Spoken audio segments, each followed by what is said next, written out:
Hello दोस्तों, welcome back to my YouTube channel. JMB coaching class में आपका बहुत स्वागत है। दोस्तों, आज हम पढ़ने वाले हैं यूपी टेट साइंस यानी विज्ञान के 30 महत्वपूर्ण प्रश्न। तो आइए देखते हैं क्वेश्चन नंबर फर्स्ट क्या है। तो क्वेश्चन नंबर फर्स्ट आपसे कह रहा है कि निम्नलिखित में से कौन सा प्राकृतिक रेशा नहीं है। ऑप्शन फर्स्ट है एक्रिलिक, एक्रिलिक, कॉटन, सिल्क और जूट। तो मैं अगर दोस्तों बात करूं तो इसमें प्राकृतिक रेशा कौन सा नहीं, तो आपका एक्रिलिक जो है ये आपका एक प्राकृतिक रेशा नहीं होता है, ये कृत्रिम यानी कि मानव निर्मित रेशा होता है।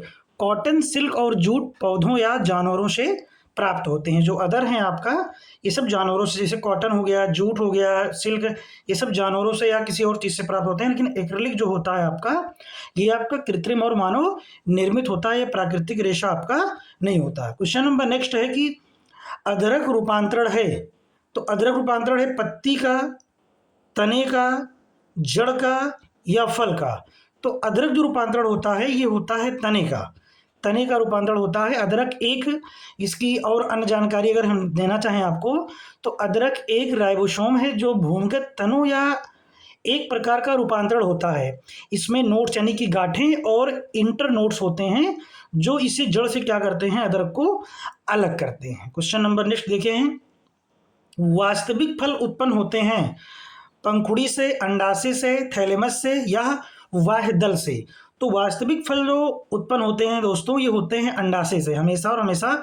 वास्तविक फल जो आपके होते हैं ये अंडाशय से उत्पन्न होते हैं और ये परिपक्व अंडाशय में विकसित भी होते हैं। क्वेश्चन नंबर नेक्स्ट है, ऐसा पादप जो बीज की अपेक्षा बीजाणु के माध्यम से प्रजनन करते हैं। फर्न, सरसों, धनिया, पेदुनिया। तो इसमें जो आपका सही होगा क्वेश्चन नंबर 94 का ऑप्शन फर्स्ट फर्न सही होगा इसका। ऐसे क्वेश्चन नंबर नेक्स्ट देखते हैं क्या है आपका। क्वेश्चन नंबर नेक्स्ट है, पौधों में प्रोटीन संश्लेषण के लिए अनिवार्य तत्व होता है नाइट्रोजन, मैग्नीशियम, कॉपर या लौह। तो इसमें आपका नाइट्रोजन जो होता है ये प्रकार मतलब कि प्रोटीन संश्लेषण के लिए अनिवार्य तत्व होता है। अगला क्वेश्चन है, निम्नलिखित में से कौन सा एक गैर संचारी रोग नहीं है। गैर संचारी रोग नहीं है, एथराइस्ट, रिटेक्स, हाइपरटेंशन या cholera.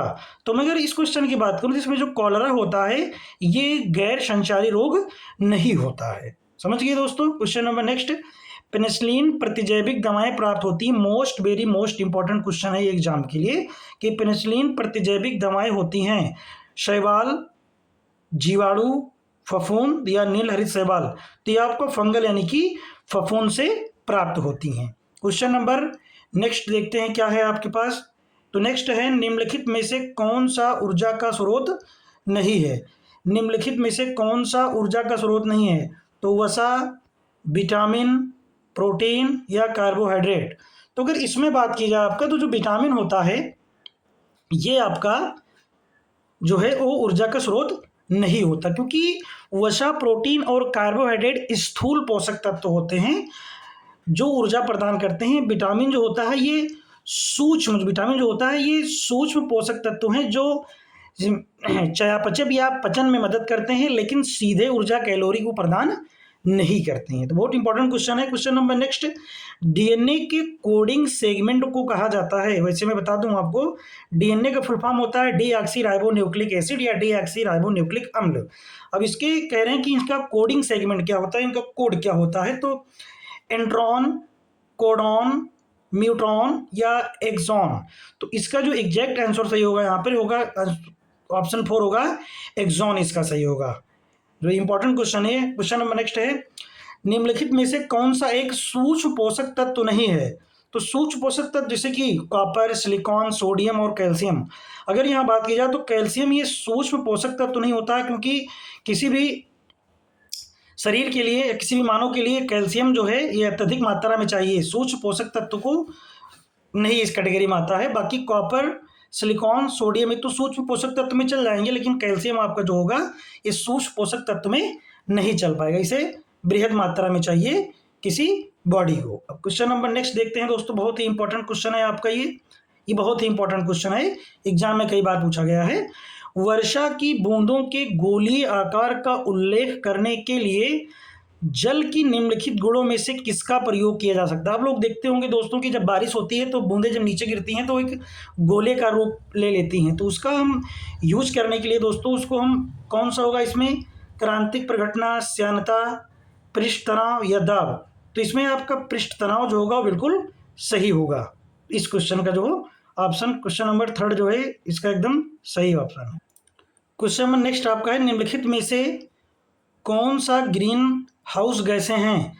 Carbon dioxide, argon, nitrogen, oxygen. अगर दोस्तों मैं यहाँ बात करूँ ग्रीन हाउस गैसें की तो बहुत सारी ऐसे गैस हैं, लेकिन यहाँ पर जो गैस है वो आपका कार्बन डाइऑक्साइड होगा। बाकी आर्गन, नाइट्रोजन, ऑक्सीजन ये ग्रीन हाउस गैसों में नहीं आता। और बहुत सारी गैस है, कार्बन मोनोऑक्साइड है CO, कार्बन डाइऑक्साइड CO2 और CFC क्लोरोफ्लोरोकार्बन, ये भी सब ग्रीन हाउस के अंतर्गत ही आती हैं, ग्रीन हाउस गैसों के अंतर्गत ही आती हैं। क्वेश्चन नंबर दोस्तों हम नेक्स्ट देख रहे हैं, काफ़ी इंपॉर्टेंट क्वेश्चन है आपका ये। क्वेश्चन नंबर नेक्स्ट है कि निम्नलिखित में से कौन सी धातु खनिज नहीं है। निम्नलिखित में से कौन सी धातु खनिज नहीं है। जिप्सम, हेमेटाइट, बैक्साइड और आपका अगला है लिमोनाइट। तो इसमें अगर दोस्तों मैं बात करूं तो जो आपका ये जिप्सम है, इसमें जो जिप्सम है आपका ये जो है आपका ये धातु जो है खनिज नहीं होती। बाकी हेमेटाइट और लिमोनाइट और बैक्साइड ये आपका जो होता है खनिज धातु होते हैं। बाकी जिप्सम आपका खनिज धातु नहीं होता। तो ऑप्शन इसमें फर्स्ट आपका बिल्कुल सही होगा। क्वेश्चन नंबर अगला देखते हैं, निम्नलिखित धातुओं में से कौन सा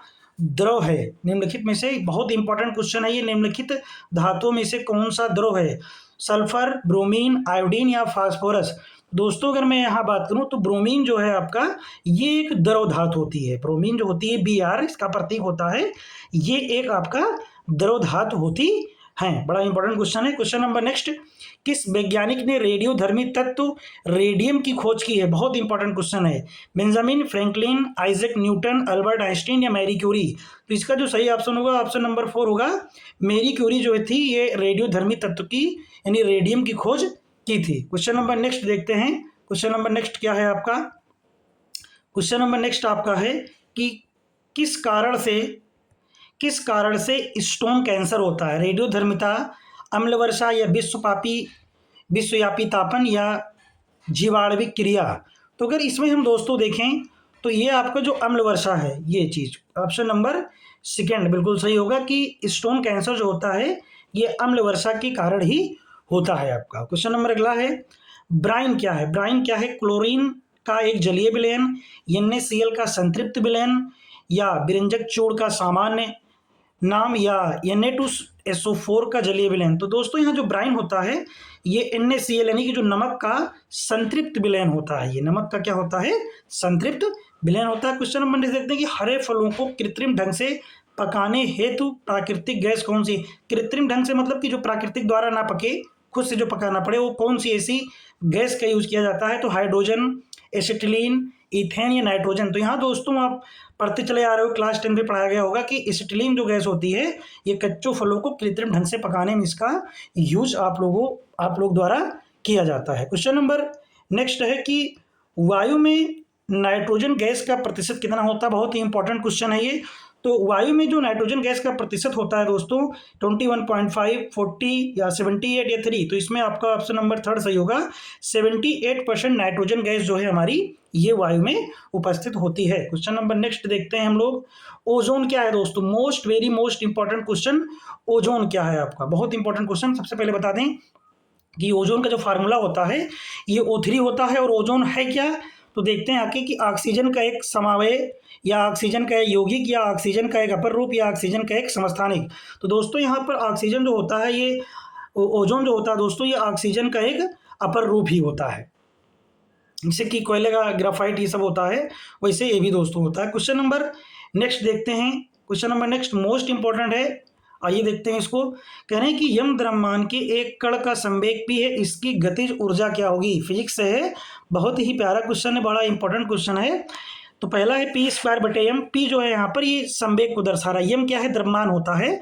तो p²/m या mp या थर्ड है p²m या जो नेक्स्ट कुछ ऑप्शन है आपका p²/2m।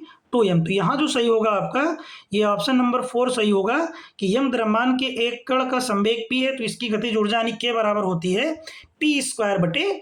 2m। इसके साथ ये क्वेश्चन होता है समाप्त। क्वेश्चन नंबर नेक्स्ट देखते हैं कि 4, 10, 20 ओम के प्रतिरोधों को समांतर समूह को 15 वोल्ट की बैटरी से जोड़ा जाता है, परिपथ में धारा का एम्पियर ज्ञात की। दोस्तों मैं अगर यहाँ बात करूँ, अगर कोई भी प्रतिरोध अगर वो समांतर क्रम में जोड़ा है तो उसका तुल्य प्रतिरोध अगर हम R माने तो होता है 1/R is equal to 1/R1 plus 1/R2 plus 1/R3। वहाँ वैल्यू रख के इसे आप जब सॉल्व करोगे तो जो R की वैल्यू आएगी 2.5। अब पूछे इसमें धारा, तो ओम के नियम से धारा I इज इक्वल टू होता है, ओम के नियम से धारा I इज इक्वल टू होता है V/R। V की वैल्यू वहाँ पर दी है 15 वोल्ट और जो आपका आ रहा है 2.5, तो 15/2.5 को जब आप सॉल्व करोगे तो 6 एम्पियर आ जाएगा और यहाँ धारा का जो मात्रक होता है वो एम्पियर होता है। क्वेश्चन नंबर नेक्स्ट देखते हैं, बड़ा इंपॉर्टेंट क्वेश्चन है।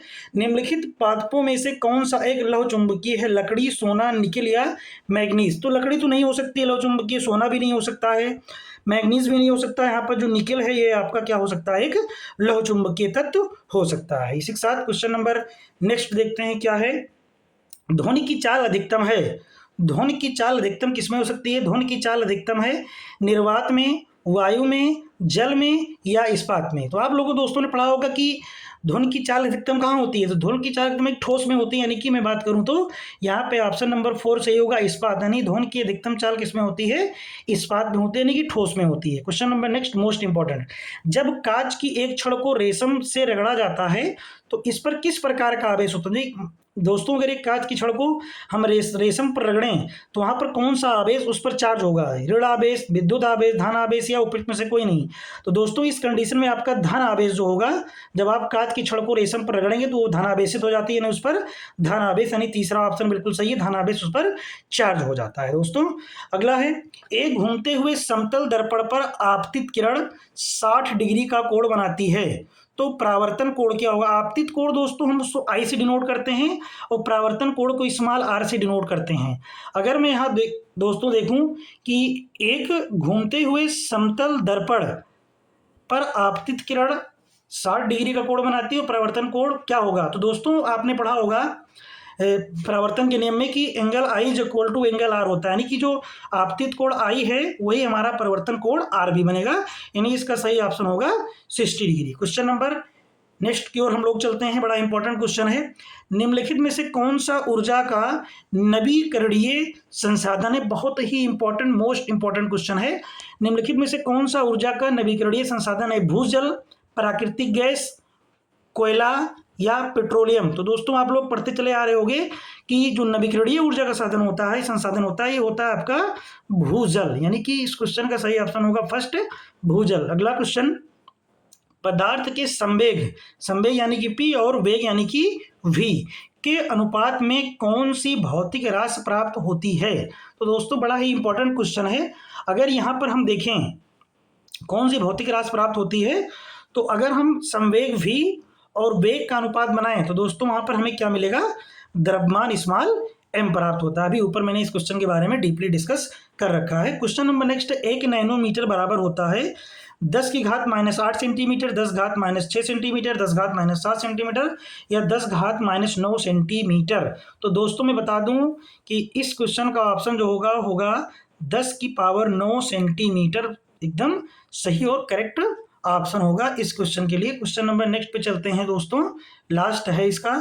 तो ये क्वेश्चन कह रहा कि इनमें से किसने एक्स किरणों का आविष्कार किया है? तो मैं दोस्तों यहाँ बता दूं मैक्सवेल, रदरफोर्ड या टॉर्सेली या रॉन्टजन। तो यहाँ पर रॉन्टजन यानी कि क्वेश्चन नंबर इस क्वेश्चन का ऑप्शन थर्ड बिल्कुल सही होगा। इन्होंने नवंबर 8, 1895 में एक्स किरणों की खोज की थी। बड़ा ही इंपॉर्टेंट एक क्वेश्चन है दोस्तों। अगर वीडियो पसंद आए तो लाइक सब्सक्राइब कीजिए और ऐसे वीडियो पाने के लिए हमारे चैनल से आप जुड़े रहिए। ओके, धन्यवाद।